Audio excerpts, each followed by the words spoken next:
बिस्मिल्लाहिर्रहमानिर्रहीम। अस्सलाम वालेकुम नाज़रीन, हाज़िर खिदमत है आपका मेज़बान अब्दुल कुद्दूस रावलपिंडी इस्लामाबाद की ताज़ा तरीन अपडेट्स के साथ। नाज़रीन, बड़ा मशहूर शेर है कि तूने कहा था मैं तेरी कश्ती पे बोझ हूँ, तूने कहा था मैं तेरी कश्ती पे बोझ हूँ, चेहरे को यूं न ढांप मुझे डूबता भी देख। ये है वो मंज़र जो इस वक्त वफाकी दारुल-हुकूमत और सूबाई दारुल-हुकूमत लाहौर में पैदा हो चुका है। जो ब्यूरोक्रेसी है वो भी अब छुड़ाकर जान छुड़ाकर भागना चाह रही है। जो वफाकी वज़ीर दाखिला हैं उन्होंने भी इस्तीफ़ा दे दिया है, लेकिन उनका इस्तीफ़ा कबूल नहीं किया जा रहा। वफाकी दारुल-हुकूमत ख़तरे में है दहशत गर्दों की तरफ से। नए ख़तरात क्या हैं जो खैबर पख्तूनख्वा और बलूचिस्तान से निकल कर अब जुड़वां शहरों रावलपिंडी इस्लामाबाद तक पहुंच गए हैं। और सबसे बड़ी और अहम ख़बर ये है कि जब हर तरफ से मायूस हो जाता है ये सेटअप, तो फिर ये मदद के लिए अडयाला जेल की तरफ दौड़ता है। एक बार फिर अडयाला जेल में सफारतकारी ताकतवर हलकों की तरफ से भेजी गई है। 2 मुलाकातें की हैं कुछ ताकतवर तरीन एलचियों ने इमरान खान से पिछले 72 घंटों के दौरान। ये सारी एक्सक्लूसिव ख़बरें और तफसीलात लेकर हम आज आपके लिए लेकर आए हैं। लेकिन तफसील में जाने से पहले हम अपने नए आने वाले दोस्तों को याद दिलाएंगे कि ये चैनल आपका अपना है, इसलिए आप इसे सब्सक्राइब करके बेल आइकन ज़रूर दबा दें ताकि हमारी नई आने वाली ऐसी ही एक्सक्लूसिव और रिसर्च बेस्ड वीडियोस आपको बर वक्त मिलती रहें और कोई अहम वीडियो आपकी नज़रों में आने से रह न जाए। नाज़रीन, सूरत हाल ये बनी पड़ी है कि इस वक्त दहशत गर्दी का जो जिन है वो काबू से बाहर होता जा रहा है और हुकूमत इसे कंट्रोल करने में बिल्कुल नाकाम हो गई है। 10 खुदकुश बमबारों के रावलपिंडी इस्लामाबाद में दाखिल हो जाने की इत्तलात से वफाकी दारुल-हुकूमत में और जुड़वां शहरों में हर तरफ खौफ व हरास फैला हुआ है। दूसरी तरफ जो आलमी दबाव है वो भी मौजूदा हुक्मरानों के लिए मसला बना हुआ है। जो एक दहशतगर्द शरीफुल्लाह उर्फ जाफ़र एक बहुत बड़ा टेररिस्ट मास्टरमाइंड करार देकर, यानी उसको एक लबादा उठाकर अमेरिका के हवाले किया गया था। अब अमेरिकी मीडिया ने उसके हवाले से तफसीली रिपोर्टें शाया कर दी हैं कि उसकी जो इब्तदाई तहकीकात के बाद सदर ट्रंप को ये रिपोर्ट पेश कर दी गई है कि जनाब ये तो कोई ख़ास बहुत बड़ा दहशतगर्द नहीं है और ना ही ये उस हमले का मास्टरमाइंड है जिसमें 13 अमेरिकी फ़ौजी और कोई 250 के करीब अफ़गान जो शहरी थे वो मारे गए थे। तो इस पर ज़रा ये कहते हैं कि ट्रंप जो है वो सख्त बरहम है और उसकी जो पूरी टीम है वो ख़ुद को मामू बनाए जाने पर शर्मिंदा है, शर्मसार है और इसका सारा मलबा मौजूदा सेटअप पर गिरने वाला है। और वो सबसे पहले जो मलबा गिरा है वो वज़ीर दाखिला मोहसिन नकवी पर गिरा है। उन तक शदीद रद्द-ए-अमल आया है जिससे वो सख्त मायूस हैं और उन्हें भी नज़र आ गया है कि ये जो सेटअप है अब ये चंद माह का मेहमान है। ये भी बड़ी एक्सक्लूसिव तफसील है जो आज हम आपके लिए इस वीडियो में लेकर आए हैं। लेकिन बात यहीं इस्लामाबाद से और जो खान के पास नई सफारतकारी भेजी गई है उसी से आगाज़ करते हैं। नाज़रीन, अंदरूनी व बैरूनी मसाइल का एक ही हल है कि मामलात के हल के लिए जो कप्तानी है इस हुकूमती टीम की वो इमरान खान के सुपुर्द की जाए। इसलिए 2 अहम ताकतवर तरीन शख्सियात पिछले 72 घंटों के दौरान अडयाला जेल में इमरान खान के साथ 2 बार मुलाकातों के लिए आ चुकी हैं और तकरीबन 1.5 से 2.5 घंटे तक की 2 मुलाकातें रिपोर्ट की जा रही हैं। ये नाज़रीन कहा जा रहा है कि मौजूदा जो डेडलॉक है उससे निजात दिलाने के लिए इमरान खान ने भी कुछ लचक दिखाने का फ़ैसला कर लिया है, लेकिन उनकी एक शर्त है और वो बिल्कुल जायज़ बात है और वो ये है कि वो कोई भी फ़ैसला करने से पहले जो कौमी सतह पर अपोजिशन की सरकर्दा क़यादत है, जहां दीदा क़यादत है, वो उनसे हतमी मशवरा करना चाहते हैं। कि पहले उन्होंने कहा है कि मुझे ملک کی جو صف اول کی جہاں دیدہ قیادت ہے ان کے ساتھ میری تفصیلی ملاقات کا اہتمام کیا جائے۔ ذرائع کا ناظرین کہنا ہے کہ اس سلسلے میں جن شخصیات سے عمران خان ملنا چاہتے ہیں ان میں جو ان کا اتحاد ہے اپوزیشن کا سب سے بڑا تحفظ آئین تحریک کا، اس کے سربراہ محمود خان اچکزئی شامل ہیں، سابق وزیر اعلیٰ بلوچستان سردار اختر مینگل ہیں، ان میں JUI فے کے سربراہ مولانا فضل الرحمان ہیں، اور GDA کے سربراہ جناب پیر صاحب پگارا ہیں۔ ناظرین خاص طور پر یہ شخصیات ہیں، ان کے علاوہ بھی کچھ اہم رہنماؤں سے ملاقات کی انہوں نے خواہش ظاہر کی ہے۔ ذرائع کا ناظرین دعویٰ ہے کہ جو معاملات ہیں وہ اب نئے عام انتخابات کی طرف ہی چل پڑے ہیں، لیکن اس سے پہلے ایک یہ تجویز زیر غور ہے کہ 1 سال کی قومی حکومت قائم کی جائے، اور جو علیحدگی پسندی کے نام پر یا اپنے حقوق کے نام پر یا مختلف حوالوں سے جو عسکریت پسند، جو دہشت گرد سرگرم ہیں، ان کے ساتھ ایک ڈائلاگ کا آغاز کیا جائے اور انہیں کہا جائے کہ وہ یہ بندوق جو انہوں نے اٹھائی ہوئی ہے اسے پھینکیں اور قومی دھارے کی طرف آئیں، پرامن معاملات کی طرف چلیں، کیونکہ ملک میں ایک نئے پرامن اور آزادانہ عام انتخابات کروائے جانے ہیں، وہ اس میں حصہ لیں یا اپنے لوگوں کو اس میں حصہ لینے کے لیے کہیں، اور پھر جو نئی حکومت قائم ہو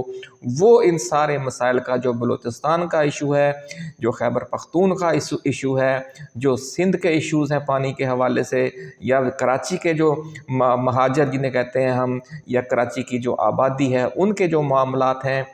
جو اپنا بندرگاہوں کی انکم کے حوالے سے ایشوز ہیں، جو بجلی کی قیمت کے حوالے سے ملک بھر میں ایشوز ہیں، جو پنجاب کے معاملات ہیں، کالا باغ ڈیم کا ایشو ہے،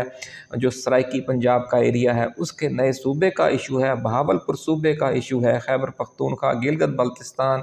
اور آزاد کشمیر، تمام جو معاملات ہیں وہ پھر جو نئی حکومت قائم ہو اس کے سپرد کر دیے جائیں، اس کی ثوابدید پر چھوڑ دیے جائیں، اور یہ جو کشیدگی بہت زیادہ اس وقت پیدا ہو چکی ہے اس کے خاتمے کے لیے یہ 1 سال کا ایک گریس پیریڈ رکھا جائے، اور اس دوران جو الیکشن کمیشن ہے اور جو عام انتخابات کا معاملات ہیں اس حوالے سے ایک سمجھ لیں کہ ایک اتفاق رائے پیدا کر کے ایک شفاف اور صاف عام انتخابات کا انعقاد کیا جائے۔ لیکن یہ جو 1 سال ہے، یہ جو عبوری حکومت یا قومی حکومت قائم ہو، اس میں پھر اپوزیشن کو اور حکومت کو دونوں کو 50-50% نمائندگی دی جائے، اور جو لوگ اس قومی حکومت کا حصہ ہوں وہ اگلے عام انتخابات میں حصہ نہ لیں۔ یہ ساری تجاویز زیر غور ہیں، اور یہ کہا جا رہا ہے کہ عمران خان جب یہ اپنی سربراہ جو بڑے اہم رہنما ہیں مولانا فضل الرحمان، پیر صاحب پگارا، سردار اختر مینگل اور جناب محمود خان اچکزئی اس قیادت سے ملیں گے تو وہاں پھر ان کو حتمی شکل دی جائے گی۔ اس حوالے سے صورتحال جو ہے یہ اس ملاقات کے بعد ہی واضح ہوگی، لیکن اگر اس ملاقات سے پہلے ہی کوئی نئی کھچڑی پک گئی جس کے بھی خطرات ظاہر ہیں، وہ کھچڑی کیا ہو سکتی ہے اس پر بھی آگے چل کر بات کریں گے۔ لیکن یہ اب صورتحال تازہ ترین ہے کہ اسٹیبلشمنٹ کی طرف سے ایک بار پھر عمران خان کے ساتھ رابطے نے ایک بات بہرحال ثابت کر دی ہے کہ ملکی مسائل کا جو مستقل اور دیر پا حل ہے، چاہے وہ سیاسی عدم استحکام ہو، وہ معاشی عدم استحکام ہو، یا وہ دہشت گردی کی صورتحال ہو، ان تمام جو معاملات کا مستقل اور پائیدار حل موجودہ حکومت اور موجودہ سیٹ اپ کے بس کی بات ہی نہیں رہی۔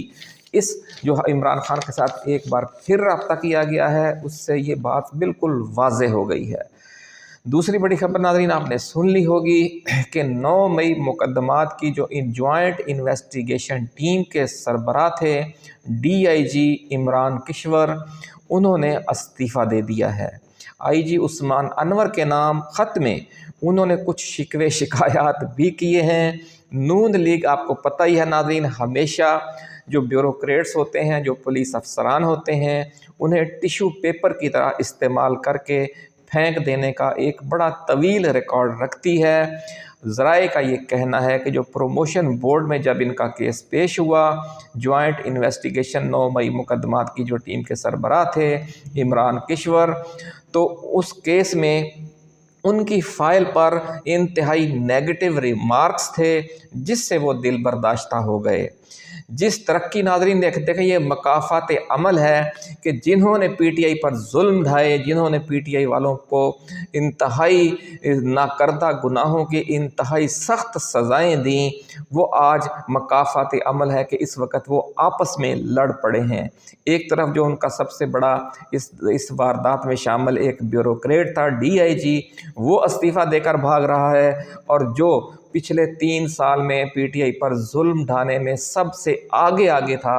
वज़ीर दाखिला मोहसिन नकवी, उसके भी इस्तीफ़ा देने की इत्तलात हैं। और ये कहा जा रहा है कि उनको इस्तीफ़ा दिए हुए 4-5 दिन गुज़र चुके हैं, लेकिन उनका इस्तीफ़ा कबूल नहीं किया जा रहा। उन्होंने इस्तीफ़ा क्यों दिया और वो कबूल क्यों नहीं किया जा रहा, अब इस पर बात करते हैं। नाज़रीन, ये भी कहा जा रहा है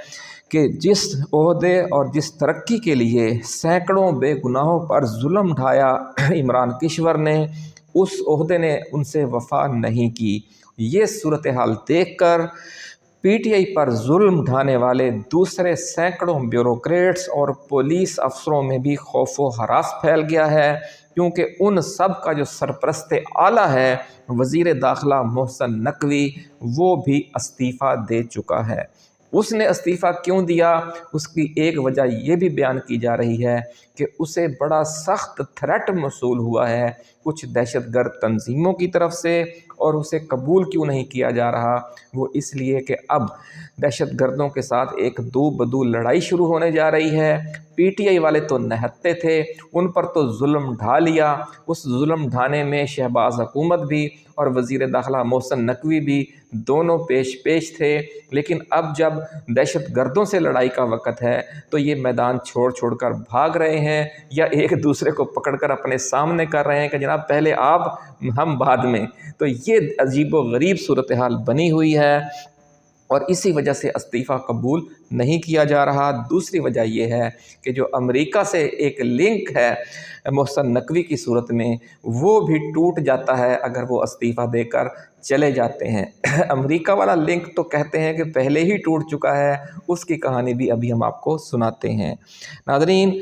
अचानक पंजाब ब्यूरोक्रेसी में नून लीग ने मोहसिन नकवी ग्रुप के साथ सौतेली माँ का सलूक क्यों शुरू कर दिया है, वो सिर्फ यही वजह है कि जो ही उन्होंने कहा कि मैं अब मेरी खिदमात दस्तयाब नहीं हैं, तो पूरी ब्यूरोक्रेसी में वो जिन जिन लोगों के सरपरस्त थे उन सब के साथ वही सलूक शुरू हो गया है जो DIG इमरान किश्वर के साथ किया गया। तो इस वजह से भी बहुत जो है ना ब्यूरोक्रेसी में इस वक्त आपाधापी के मंज़र है। हर किसी को अपनी पड़ी हुई है, क्योंकि हर किसी को नज़र आ गया है कि ये जो मौजूदा सेटअप है ये नापायदार है, इसकी जो टांगें हैं वो, इसके जो पाँव हैं वो रेत पर हैं। इस वक्त नाज़रीन सूरत हाल ये है कि अब पूरा मोहसिन नकवी ग्रुप जो ब्यूरोक्रेसी में है उसके साथ सौतेली माँ का सलूक शुरू हो चुका है। और ये भी कहा जा रहा है कि जी मोहसिन नकवी ने जो इस्तीफ़ा दिया है उसकी एक वजह ये भी है कि पिछले कुछ अरसे से पंजाब में जो उनके ग्रुप के ब्यूरोक्रेट्स थे